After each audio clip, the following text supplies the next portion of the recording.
Bonjour, qu'il me soit tout d'abord permis de remercier les responsables de cette belle expérience de formation au profit des doctorants, en la personne de Monsieur le doyen Jamal Djilhani et Monsieur Mohamed Sidi, directeur du centre d'école doctorat.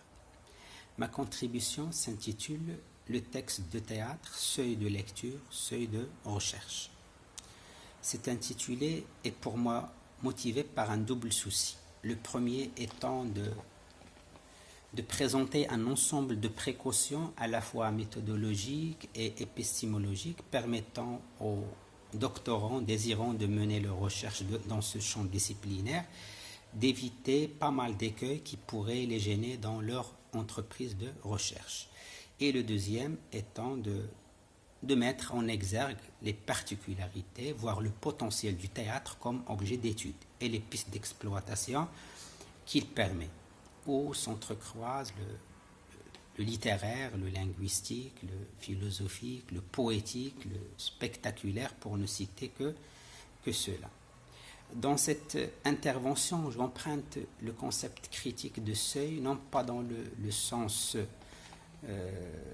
voulu par son concepteur Gérard Genette, c'est-à-dire non pas dans le sens paratextuel.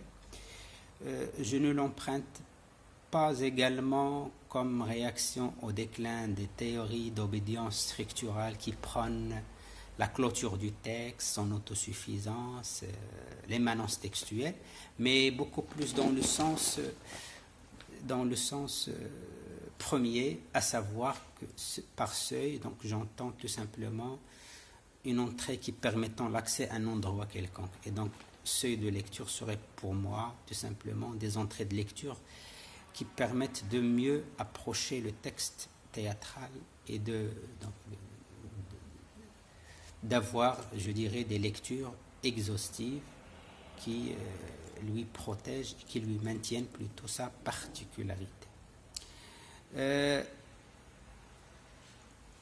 Donc, dans cette approche, je commence par signaler un élément fondamental qui est tout simplement le fait que lorsqu'on approche le texte théâtral, il y a souvent une certaine hégémonie des approches textuelles.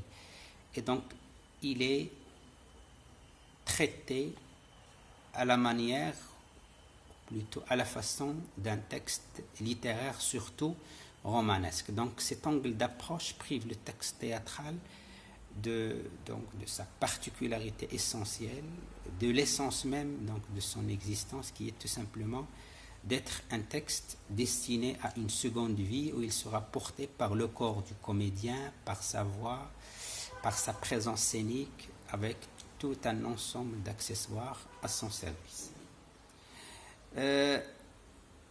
Dans cette intervention, je commence par donc le premier constat qui est le suivant, c'est que tout le foisonnement terminologique et conceptuel propre à la théorie de lecture, de façon générale, il est aussi applicable au texte théâtral. Et dans ce sens-là, je cite rapidement donc les théories de lecture de nature sémiotique, initiées par Ferdinand de Saussure et par Charles Sanders Peirce. Le concept, par exemple, de lecteur modèle tel qu'il a été conçu par Umberto Eco, le lecteur implicite forgé par Heiser, l'archilecteur développé par Michel Riffater, sans oublier bien sûr le concept de lecteur virtuel développé par Hans Robert-Joost. Donc tout ce foisonnement terminologique propre à la théorie de lecture demeure aussi bien sûr valable pour le texte théâtral. Et dans ce sens-là, donc, je conçois le travail de lecture comme un processus, comme une activité qui se déploie en se complexifiant. Et ici, un tableau de peinture ne vit que par celui qui le regarde, selon une très belle phrase de Pablo Picasso. Je dirais que le texte de théâtre ne se recrée que par celui qui le lit. Donc, une lecture exhaustive permet donc de faire une recherche scientifique dans les règles de l'art. Voilà donc l'idée.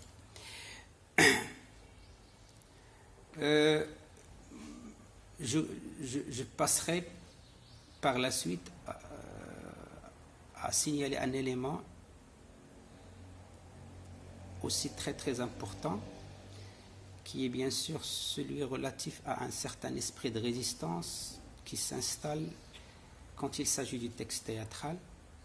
Et cet esprit de résistance émane de toute la formation universitaire qui favorise beaucoup plus le texte poétique, le texte romanesque, l'essai aussi quelque part, et du coup le texte théâtral il est un peu relégué à un second plan, ce qui fait que lorsqu'on atteint le niveau du choix de corpus ou de l'objet d'étude, souvent il y a donc cet esprit de résistance qui fait on n'opte pas pour le texte théâtral. Et il y a même des raccourcis qui s'installent comme ça quand on veut aborder le texte théâtral.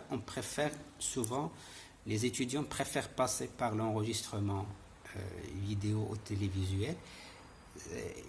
Et dans ce raccourci-là, donc, il y a une certaine conception derrière, comme quoi c'est la représentation qui prime, et donc le texte théâtral était inférieur quelque part à sa représentation. Alors que donc c'est complètement le contraire, il y a une certaine complémentarité entre les deux, d'autant plus que j'aurai le temps de développer le travail sur des supports audiovisuels, quels impacts ils ont sur le travail de lecture, quelle complémentarité il y a, si complémentarité existe, et finalement quel genre de précaution il faut avoir vis-à-vis de ces supports, parce que quand même ils permettent aux chercheurs d'avoir une matière sur laquelle travailler. On sait très bien que la représentation est éphémère, que le texte reste, et donc ces enregistrements permettent une certaine fixation de l'objet d'étude et ils sont exploités par les chercheurs. Donc lorsqu'il s'agit de les aborder en tant que support, il y a quand même un certain nombre de précautions qu'il faut prendre en considération.